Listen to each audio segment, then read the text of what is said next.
अभी हम सुनते हैं कि जैसे भगवान जो है अच्छे लोगों के अंदर भी होता है, बुरे तो भगवान जो है बुरे लोगों के अंदर भी ज़रूर होता होगा। तो फिर बुरे लोगों को भगवान जो है बुरे कर्म करने के लिए क्यों नहीं रोकता? देखो, भगवान तो सभी के अंदर हैं, पर जो आत्मा है वो परमात्मा की अंश है। जी। इंसान जो है वो भगवान नहीं है, जी। भगवान की अंश है। जो आत्मा है वो आत्मा भगवान का एक भाग है, एक टुकड़ा है, एक अंश है। जी। तो इसलिए परमात्मा ने जो ये संसार बनाया है, इसका विधान बनाया है कि कर्मों का विधान बनाया है। जेह भी जल सोलना करना संदड़ा खेत, कि जैसा कर्म करेगा वैसा भोगेगा। यही तो परमात्मा की खेल है। हर इंसान के अंदर सुबुद्धि भी होती है, कबुद्धि भी होती है, चंगियाई भी होती है, बुराई भी होती है।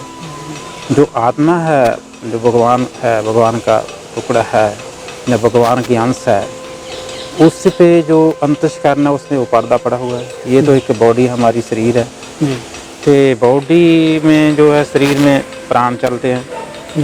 तो फिर सूक्ष्म शरीर है, सूक्ष्म शरीर है जो 17 तत्वों का बना हुआ है। इससे आगे जो है आत्मा है।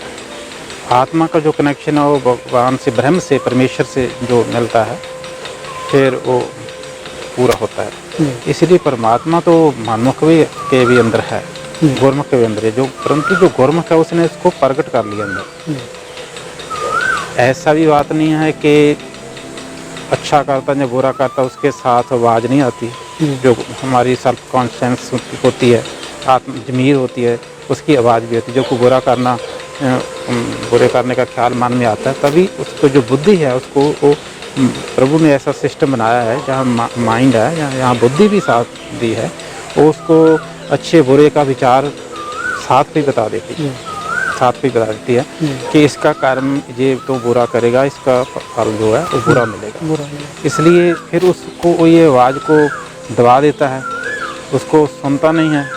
ये भगवान की आवाज़ ही होती है, जो ज़मीर की आवाज़ है, तो आत्मा की आवाज़ है। आत्मा इसको नहीं, इसलिए ये नहीं है कि उसकी आवाज़ तो आत्मा की आती है, ज़मीर की आवाज़ तो साथ आती है, फिर ये उसको दबा दे, ना सुने।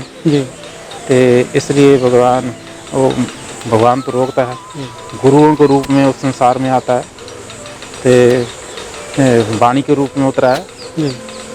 इसलिए साथ साथ पे तो ज्ञान परमात्मा ने तो बख्शा हुआ है, परंतु चंगियाई भी है, बुराई भी है, बुद्धि है, खोटी बुद्धि भी इंसान के अंदर है, और सुबुद्धि, श्रेष्ठ बुद्धि भी है।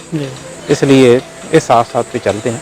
यही जरा जीवन की जंग होती है, इस पे अपना बुराई पे विजय प्राप्त करनी है, चंगियाई के साथ चलना है, बुरे कामों से हमने बचना है। ये परमात्मा की, परमेश्वर की, भगवान की एक लीला है।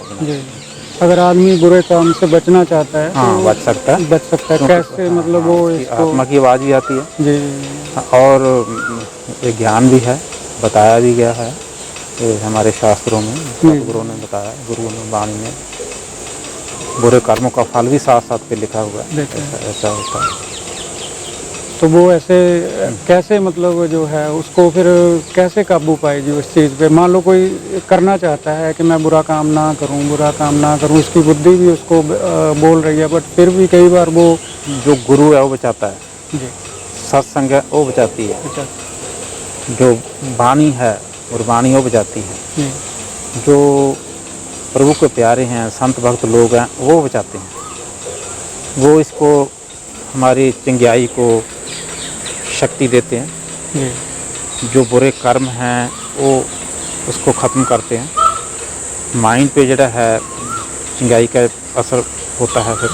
इसलिए सत्संग करना, इसीलिए हाँ, गुरु की शरण में आना, गुरु बचाता है। जो हमारा आज विषय था वैसे वहीं आगे हम, हाँ, गुरु इससे गुरु बचाता है, तो बचाता है। सत्संग का यही प्रभाव, सत्संग का इसी का यही प्रभाव है।